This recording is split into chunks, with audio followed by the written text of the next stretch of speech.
Ooh, welcome to Big Brother Basics, where we break down the basics of Big Brother 17. My name is Jacob Harple, and joining with me, as always, is the always fantastic, always fabulous Keith Guerrero. How are you doing tonight, Keith? I'm doing fantastic and fabulous. Thank you so much. Yes, and all of you hardcore BB Basics fans unfortunately realize that our fellow co-host, is that the right term? Co-basic.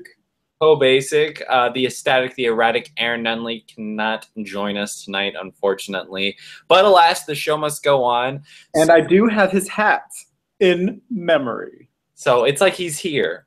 It's exactly. We have his basic attire with us. All right, not funny. Moving on. Okay, so tonight we're going to break down the Power of Veto episode. Pretty exciting episode. Would you agree, Keith? I would definitely agree. This might be my favorite episode, my most favorite episode so far. Really? I wouldn't go that far, but why? How so? It was just taking me on various twists and turns throughout the entire episode. There are multiple candidates to be a replacement nomination. You just never know what's going to happen. So it was very exciting. And then like there's some audacity that happened this episode, and it was fabulous. You know what? I'm actually going to agree with you, because I was thinking about all the episodes so far this season. I was like, you know what? I think this was the best episode so far. I think we just had a lot going on. I think we saw some interesting strategy from some players that I definitely want to talk about. Saw some very interesting strategies from some players that I will definitely want to talk about.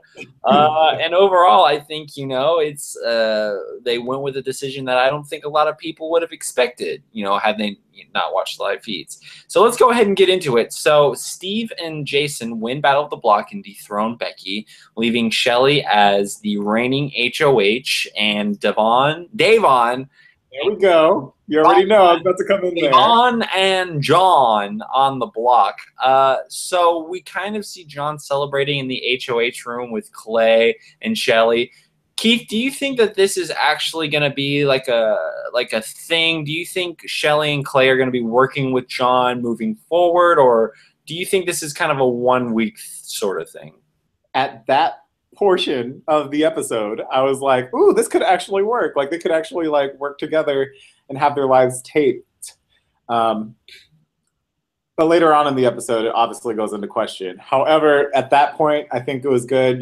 John was like, I did your dirty work. Regardless if he actually did or did not intend to throw it, like he's able to make it seem like he went through with Shelly and Clay's plan. I mean, Shelly immediately congratulated John, so he should be in the clear with Shelly and Clay, and there could be a potential for them working together. So at that point in the episode, I did think that it was good. Everything was fine and dandy.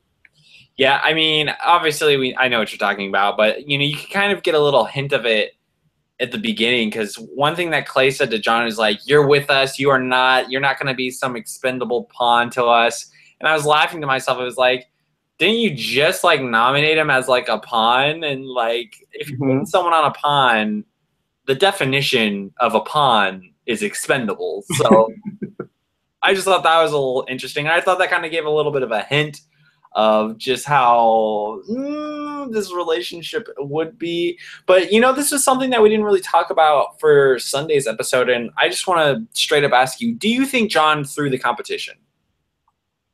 I just think he didn't try to win it. So, like, if Davon would have had, like, the best strategy, I don't think he would have, like, done anything to harm Davon from winning. But it was definitely a one-woman show. I think that he just removed himself, kind of, and just let Davon cruise her own ship. So I don't know if that's throwing it, but I think that he just didn't participate. Okay. I think that's fair. So we got a lot of screen time from Audrey. What else is new? She's definitely kind of the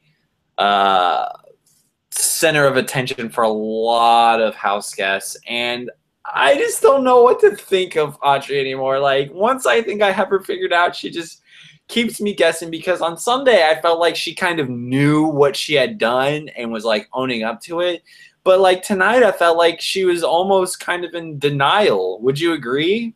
How so? How did you see her as in Well, denial? she has a DR where she basically says why no one is really talking game with her at all. Like she doesn't understand why a lot of people are shutting out. And I'm like, wait, are you watching the same show that I'm watching? It just seemed like I don't think she. It just seemed like she was surprised by the fact that so many people wanted her out of this game. Hmm. Do you? I don't know if I got that from it, but I could see how you would get that from Audrey. I just thought she was just like eavesdropping, like intentionally. So she kind of knew that she was in the position where people didn't trust her with information. So whenever she had the opportunity to eavesdrop, she would eavesdrop.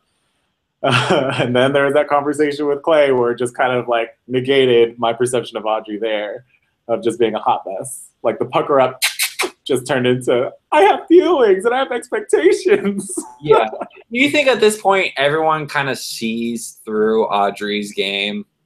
Oh yeah, yeah. There's like she is basically a shield for any HOH. Is that So almost a good thing though? Because I feel like if it's kind of like it's almost like the Wizard of Oz, and you see at the beginning of the game, it's this giant green head, and it's like terrifying, and you think that it's running everything, and then you unmask the small tiny man running the machine, and I feel like everyone has seen that now of Audrey, and it really takes a lot of power, and it's kind of like as long as you know what she's doing, there's really nothing she can do. So in a way, do you think that's going to help Audrey's game? yeah, but it's so short term. Like there's, I think her days are numbered, and you can delay it, but the inevitable will happen. She is going to be evicted soon. Okay, so you're saying there's a 0% chance Audrey wins this game.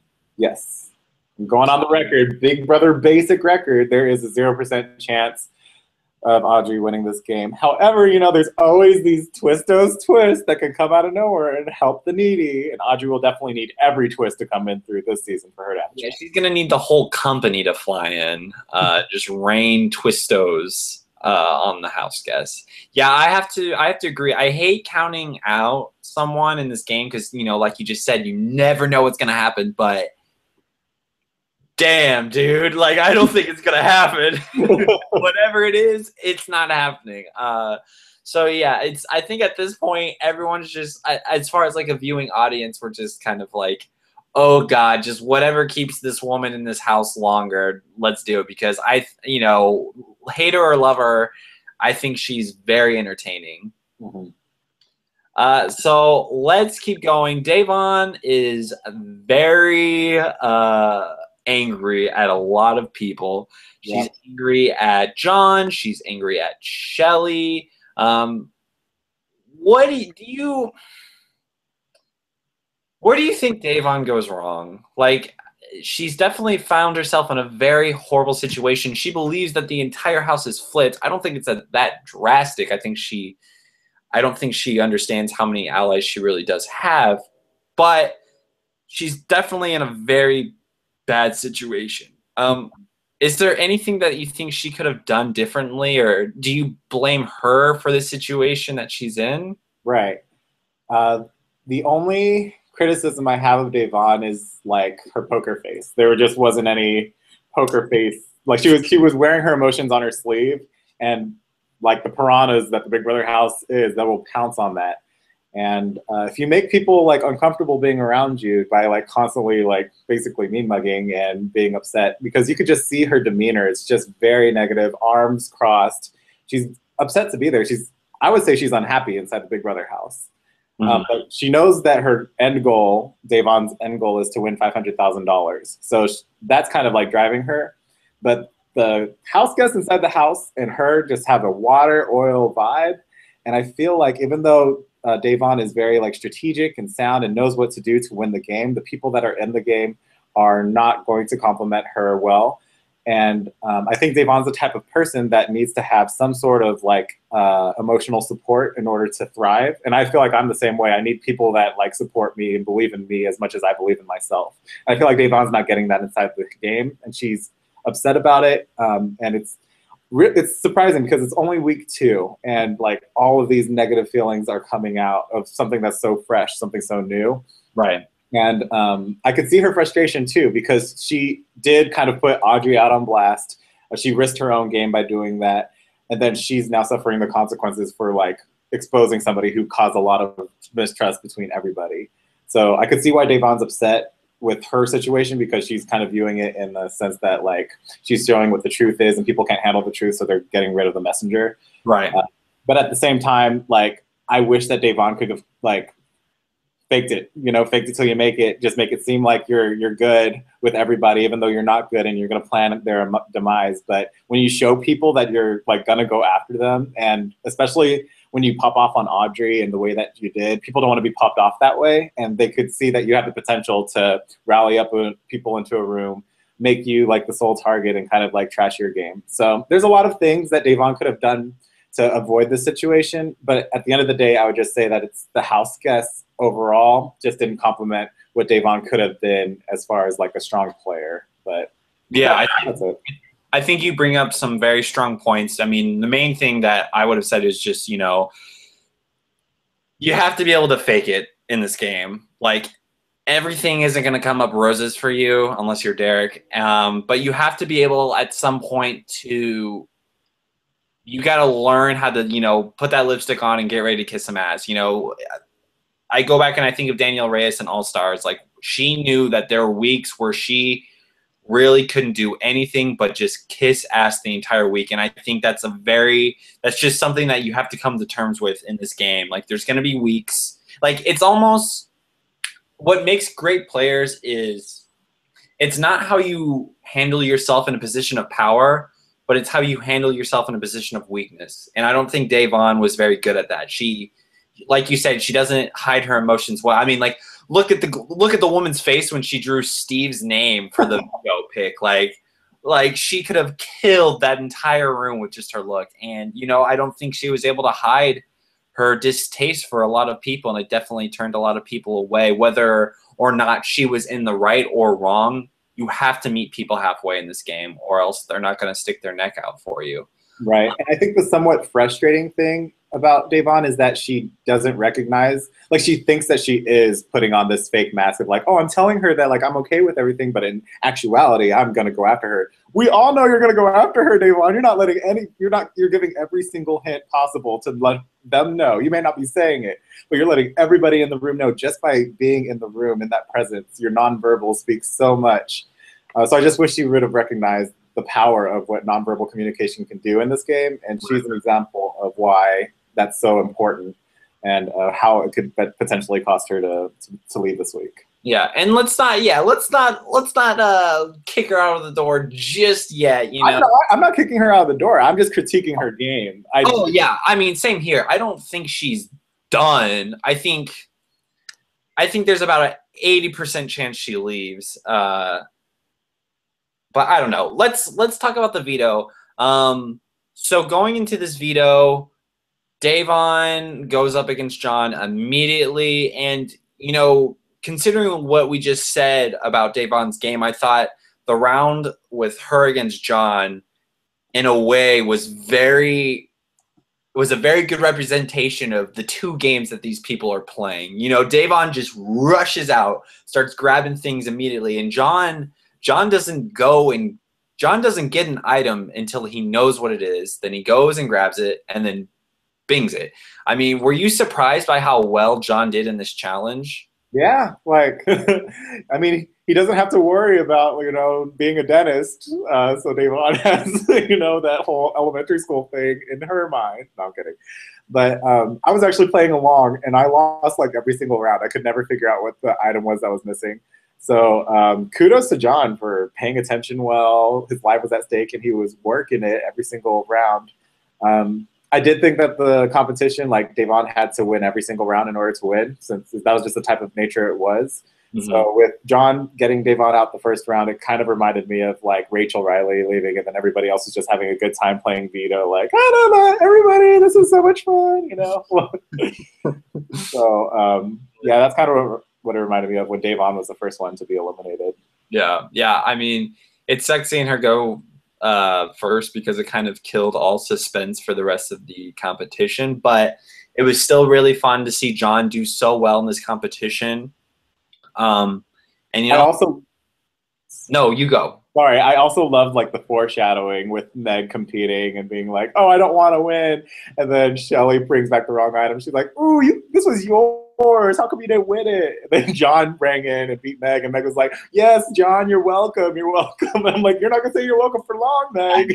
I know, and we'll definitely talk about that decision later. But it was really interesting about the situation that Meg is in, and I think it just kind of speaks for the state of the game right now. But we'll save that for last. That's one of the final things I want to talk about.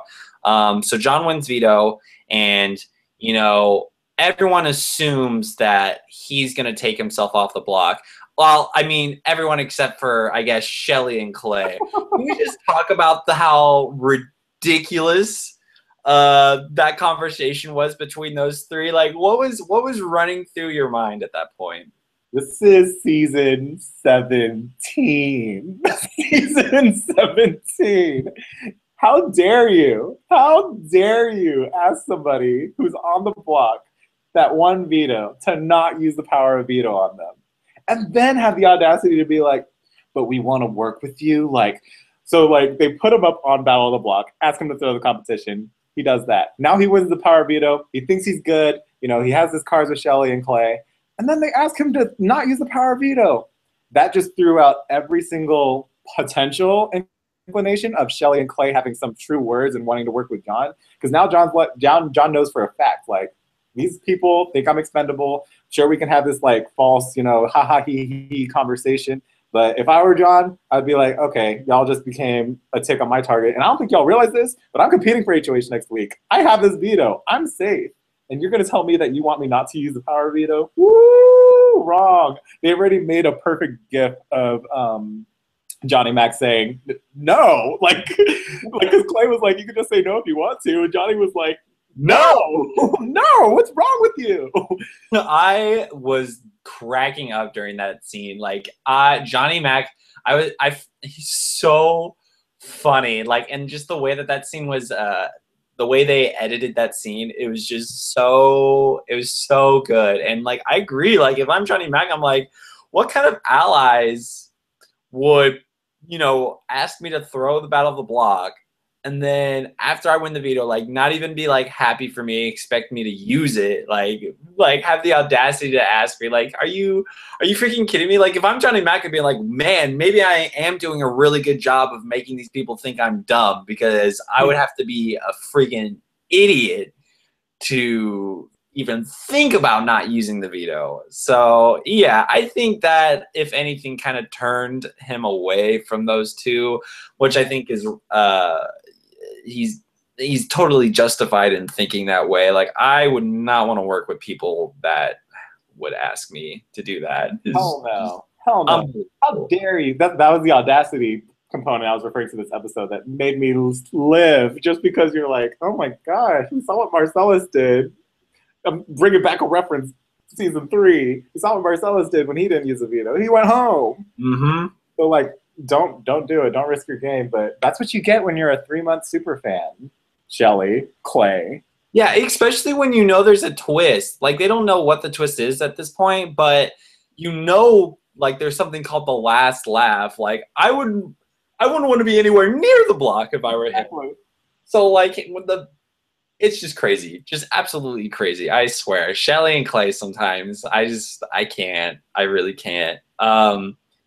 Let's talk about Becky for a second, because Shelly and Clay, they know that they don't want to backdoor Audrey. They've pretty much decided on that, but they realize that a lot of people are kind of expecting them to, one of them being Becky. So they have a conversation with Becky and just try and hash everything out and explain to them their reasoning.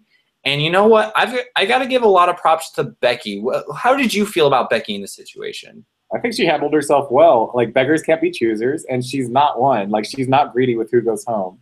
I'm sure the plan was to get rid of Audrey, but hey, if they're going to get rid of another target and your target remains in the house, that's a good thing. And a lot of things that people don't know for Big Brother is that having a target is okay. It gives you somebody to nominate. It's an easy nomination.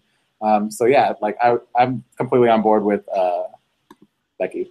Yeah, I love Becky in this situation, because she just kind of rolled it off. Like she didn't seem too upset about it, and even if she was, she didn't let them think she was upset about it, which I think is the most important thing. You don't want these. You don't ever want people to think that you're mad at them. And I think Becky is really good at being very easygoing and understanding, or at least kind of creating that perception and just kind of knowing when to fake nice with people. And, like props to Becky. I think these are really important qualities to have in this game. And, I think it's because of those qualities that I could see Becky making it really, really, really far. I'm not sure if I would give her that much credit because you could have as great of a head on your shoulders as possible, but if you don't develop the social ties, then you're not going anywhere in the game. Fair enough. Fair enough. So my only concern is Becky is playing it too like nonchalantly, not making the deals that she needs to make. But I guess you get hit in the she's really, really good. She has a great head on her shoulders. I agree. Oh yeah, I mean, I guess when you get hit by a train, everything else doesn't really seem like that much of a big deal anymore. It's true. It's very true. Like, oh, you're not gonna backdoor Audrey? It's okay. I didn't get hit by a train today, so I'll live.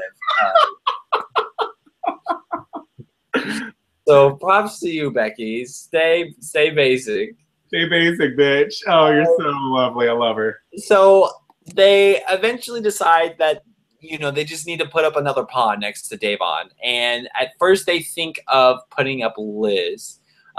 So what did you think of Liz in this situation and the overall plan of putting her up as the pawn? I love that Shelly was, thinking of her options. And I think Liz made sense, like there's a stigma, like if you put up a guy, there might be a more threat. So you could vote them out. And none of them were options. And then it was Vanessa that kind of came up to the room and made her start thinking about it. Or at least Vanessa like had some pretty interesting insight of like eliminating all the guys from being nominated. So I thought that was an interesting perspective. And then Liz as a potential nomination did make sense. So yeah, I think that I'm surprised Liz didn't fight back as much as I thought she would. I thought she would be a little bit more firecracker, like, oh, you're gonna nominate me? Like, you shouldn't nominate me. But she didn't. She kind of like rolled over and died a little bit. But, in good Big Brother fashion, she just let other people know that would not appreciate that information and had them kind of go out to bat for her. And it shows that Liz has pretty good social footing in this game. Yeah, I think she brought up a few good points to Shelly that I agree with.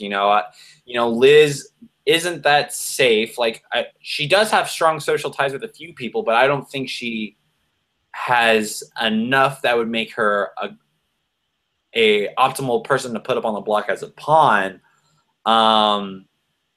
So I wish she kind of hammered that more. But as far as I can tell, thank God for Austin because truly saved Liz's life in this game, or at least prevented her from being thrown in the line of fire. Let's talk about Austin because I really liked what I saw from Austin tonight.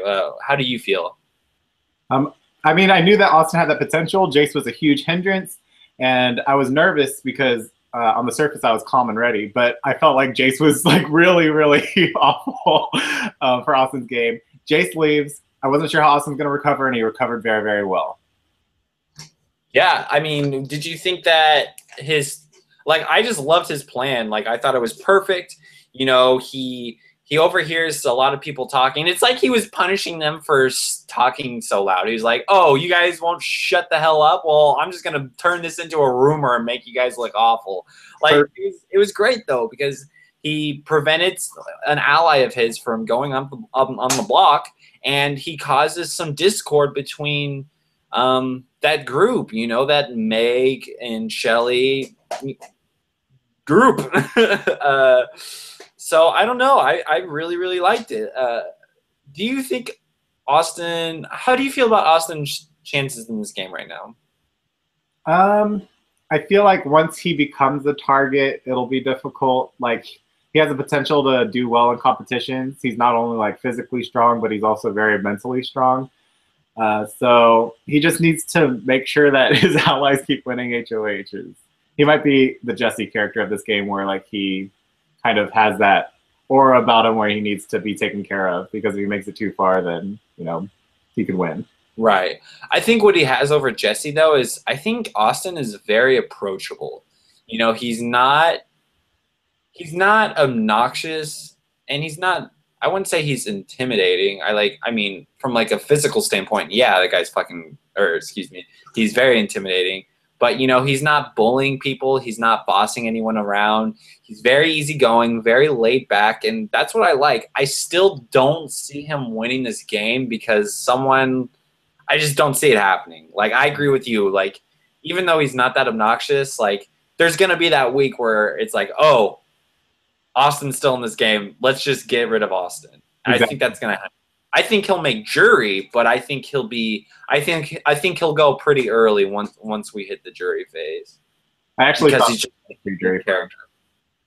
You still have pre-jury for him? I think so. I think I had him late pre-jury. Like, I could imagine him being like the 5th one evicted. I think if Davon goes, yeah, he might be one of the last pre-jurors. But if something crazy happens and Davon stays, I think he'll be good. Yeah. But who knows? He needs hot messes in order to succeed. Yeah. Is there any benefit to keeping Davon in this game if you're Austin, or if you're maybe one of the middlemen? Well, I know Austin is kind of like targeting Davon. Like, he's not fond of her in the house or in the game and doesn't really see a benefit to her being in the game. But I think that Austin needs Davon because she brings that target, like Right. If she stays, there's still that tension between her and Shelly. And you just need to have a bunch of battles when you're kind of like the 6'4" former pro wrestler that has a master's degree. Like, you just need other people to have issues with each other. Be the cool, laid back, easygoing person that's easy to live with, but just try to make sure that there's a bunch of other rifts that are going around. And especially if you don't have like your best friend just left the week before, so like you don't have that like support system as much as other people in the house. So you need to make as much tension happen. And you may not be fond of Davon, but you should just let her stay so that she could have tension with everyone else. Yeah, I want to talk about this idea because Meg goes up as a pawn, and if I didn't know any better, I'd say Davon is essentially done. Like, any vote that she really needed probably aren't going to vote out Meg. But I want to talk about this idea because it seems like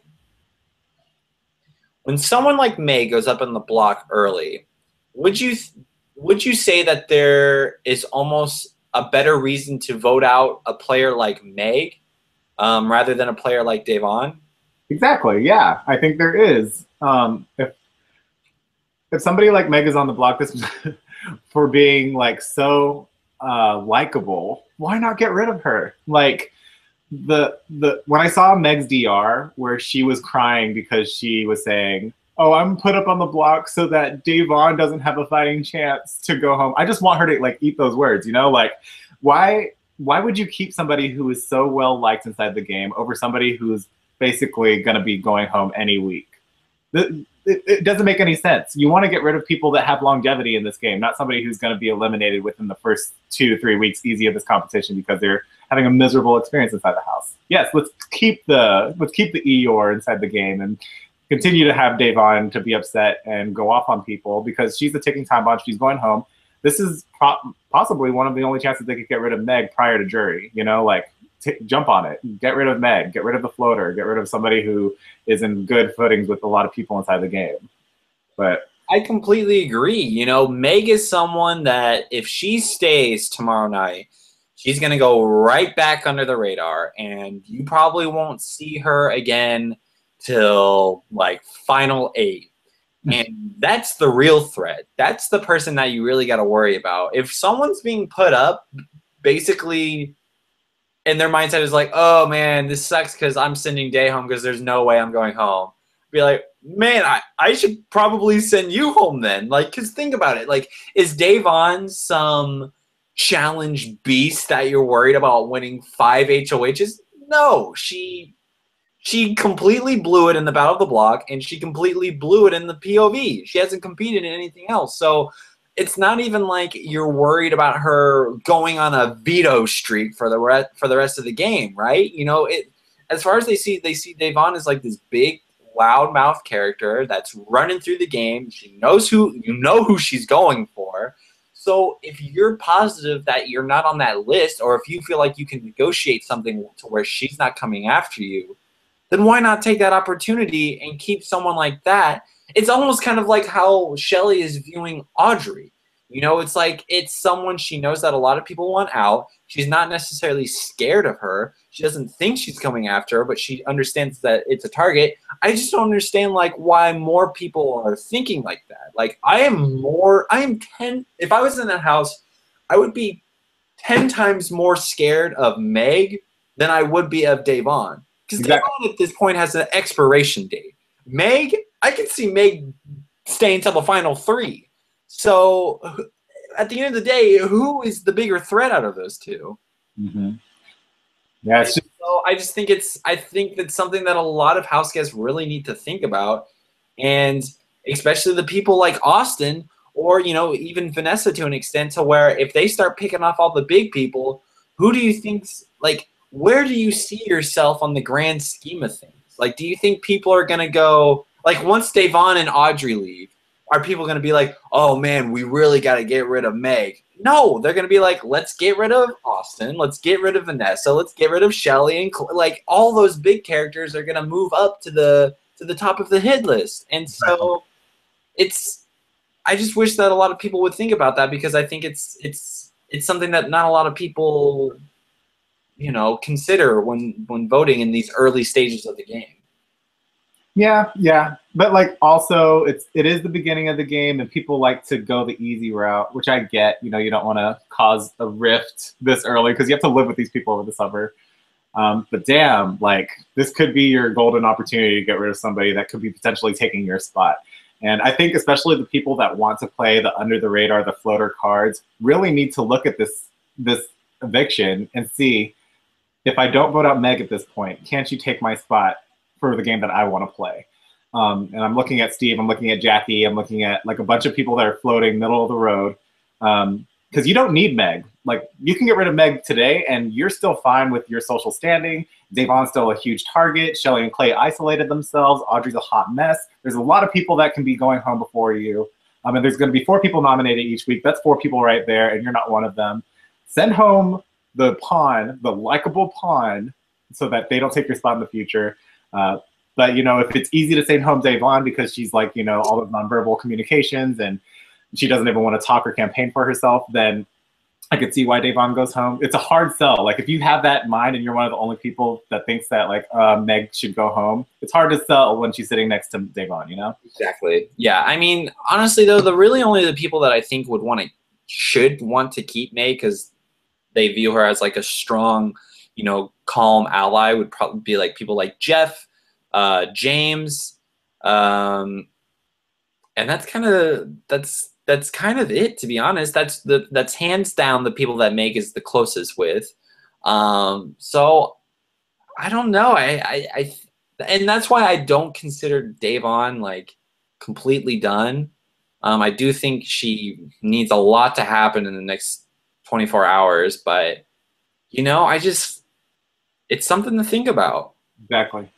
And hopefully they think about it. They have 24 more hours to figure it out. But oh yeah, I mean, we've seen crazier things happen. So who knows? So it could be a very interesting episode tomorrow night.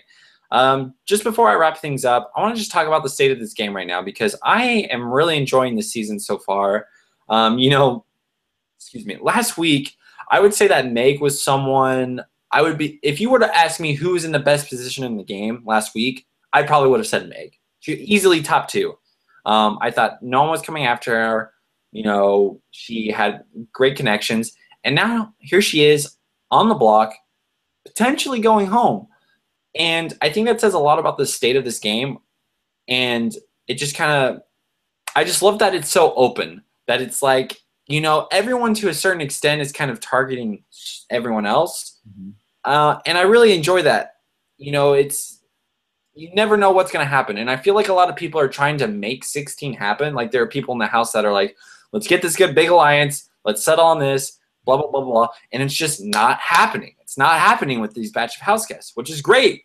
So I don't know. I'm just really enjoying how upside down this game is right now. And I hope it stays like this for most of the season. Yeah, I completely agree. The season's great. The mix and mesh of the webs are so fascinating to dissect each week. And yeah, even with Shelly's HOH reign, this could potentially cost her game. Like she went from being middle of the road, like nice next girl next door, to like asshole queen of the century with only like we're at her feet. So I don't know. It's very, very interesting. Yeah, I'm really excited. So you guys definitely want to make sure you tune in tomorrow night for the live eviction episode. Make sure you're on Twitter with us and tweet with us during the episode. You can follow us at Jacob Harple, at Most Humble, and at Sarcastivities. Also, make sure you like us on Facebook, Big Brother Basics, and subscribe to our YouTube channel under the same name. So who's your pick for going home tomorrow night? Devon. Yeah. And I'm okay with that. I think that the house is just like unhealthy for her, so I think it's better for her to go. You can't put a price on health. Yeah, I'm gonna miss her a lot, but I think Devon is done. Yep. So yeah. So thank you so much for watching, and we'll see you guys tomorrow night. Stay basic. Stay basic. Bye. Bye.